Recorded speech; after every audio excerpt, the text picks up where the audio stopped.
பொன் ஒளி சேனல் வழியாக பல்வேறு தலைப்புகளில் இளைஞர்களுக்கும் சமுதாயத்திற்கும் நல்ல பல கருத்துக்களை சொல்லிட்டு இருக்கீங்க.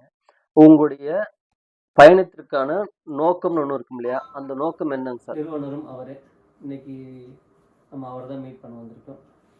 சார் வணக்கம் சார்.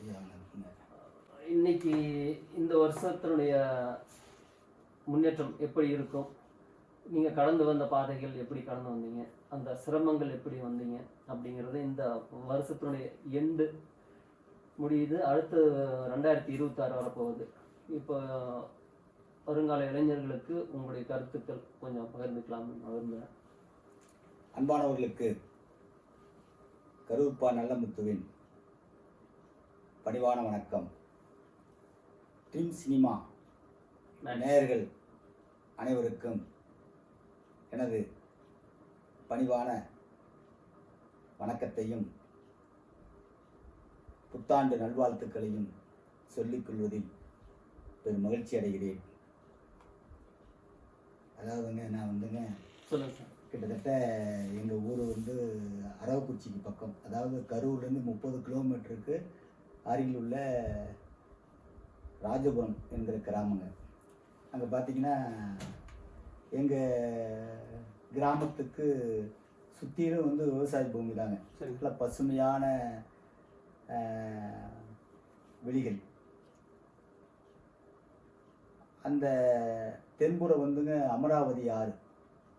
என்னுடைய இளமை காலமெல்லாம் கனவுகளும் கற்பனைகளும் நான் கொண்டதுக்கு என்னுடைய ஊரின் சிறப்பு தோட்டம் தாங்க. நான் என்னுடைய இளமை வயதிலேயே ஆற்று மணலில் என் நண்பர்களோடு விளையாண்டு மகிழ்ந்தது. அப்பொழுதெல்லாம் நான் பல்வேறு விதமான சிந்தனைகள் கொள்வேன், இயற்கையை ரசிப்பேன். அதன் விளைவாக பல கவிதைகள் மனதுக்குள் தோன்றும். அப்பொழுது சின்ன வயசுனால அப்படியே என்னுடைய மனதுக்குள் வந்ததை எழுதிட்டு வருவேன். அப்புறம் ஒரு காலகட்டத்தில் முதலாக என்னுடைய சகோதரிகளோட அரவக்குறிச்சியில் மக்கள் திரையரங்கம்.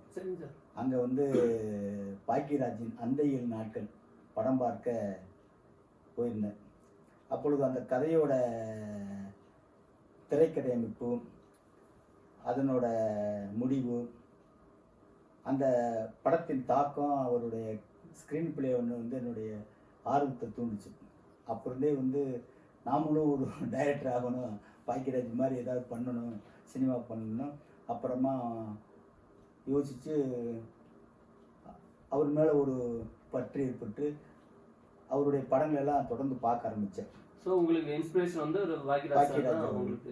ஆமாம், சினிமாவில் நீங்கள் போகிறதுக்கு அவர் தான் ஒரு இன்ஸ்பிரேஷன். ஆமாம், ஏன்னா அவருடைய கதைகள்லாம் பார்த்தீங்கன்னா நல்ல ஒரு சிந்தனையை தூண்டும், சமூக சீர்திருத்தத்துக்கான சங்கதிகள் நிறையா இருக்கும், அறிவுபூர்வமான விஷயங்களை அதில் பதிவு பண்ணுவார் பாக்கியராஜ்.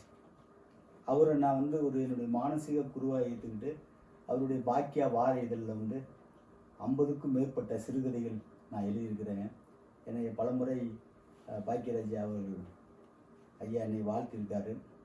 என் முயற்சிக்கு பக்கபலமாக ஆலோசனைகள் வழங்குவார்.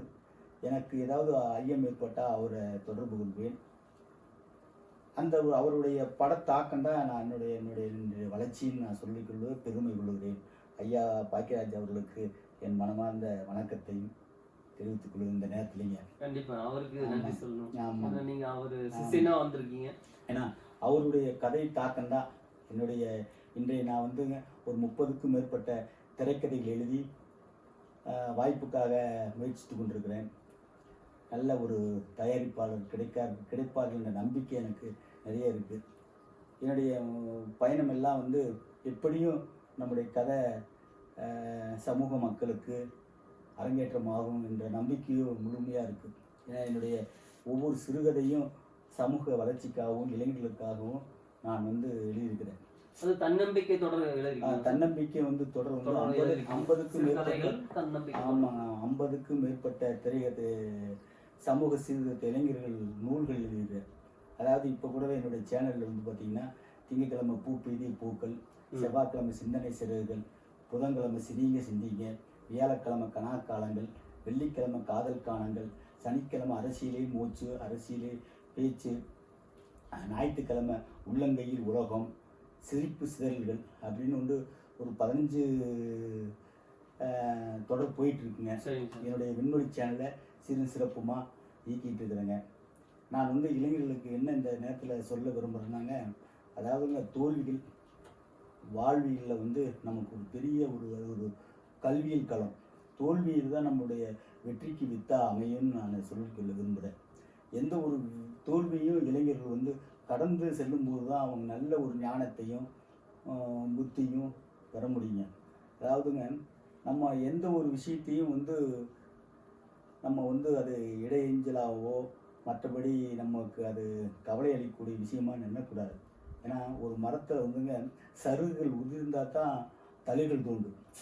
அதே இயற்பியல் தத்துவம். கண்டிப்பாங்க. ஆமாங்க. அவர் எழுத்தாளர் ஐயா இலசை சுந்தரம் ஐயா சொல்லியிருக்காரு. நல்ல நல்ல விஷயங்கள் அவருடைய நூல்களெல்லாம் எனக்கு விளக்கியிருக்குது. அதாவது சருகுகள் உதிர்வு பற்றி சஞ்சலம் இதற்கு தளிர்கள் தோண்டுவது கவனிக்கப்பட வேண்டாமா? அஸ்தமனம் ஆவதை பற்றியே அவஸ்தைப்பட்டு கொண்டிருந்தால் உதயம் உண்டு என்பது எப்போது உணர்வது? விமர்சனங்களைக் கண்டு விசனப்படுவது ஏன்? சிற்பங்களை செதுக்க ஒளிகள் வேண்டாமா? சோதனைகள் எல்லாம் சுமையாக நினைப்பது ஏன்? சாதனை படைக்கும் சாதனைகளை சாணம் பிடித்துக் கொள்ள வேண்டாமா? தடைகளை பார்த்து தடுமாறுவது சரியா? சிரமப்பாறைகளை தாண்டாமல் சிகரங்கள் தொடுவது எப்படி? வீழ்ந்து விட்டதை பற்றியே வேதனைப்பட்டு கொண்டிருந்தால் எழுவதை பற்றி எப்போது சிந்திப்பது? நம்பிக்கை இருந்தால் நதி மீதும் நடை போடலாம், வெம்பி விழாமல் இந்த விதியை வெல்லலாம். அவருடைய வார்த்தைகள் கவிதையாவே சொல்றீங்க. ஆமா ஆமா. அவருடைய வரிகள் எல்லாமே வந்துங்க இளைஞர்களுக்கு பெரிய அவருடைய புத்தகங்கள் எல்லாம் நான் நிறைய படிப்பேன். அவருடைய புத்தகம் திண்டுக்கல்ல வந்து தங்கவேல் மாரிமுத்து ஐயா புத்தகங்கள், பாக்கியராஜ் ஐயா புத்தகங்கள் மற்றும் கண்ணதாசன், கலைஞர், இந்த மாதிரி அறிஞர் அண்ணா இவங்களுடைய புத்தகங்கள் தேர்வு செஞ்சு படிப்பேன். அவங்களுடைய புத்தகங்கள் எல்லாம் வந்து இளைஞர்கள் சமூகத்துக்கு நல்லது ஒரு எழுச்சியை சொல்லுது.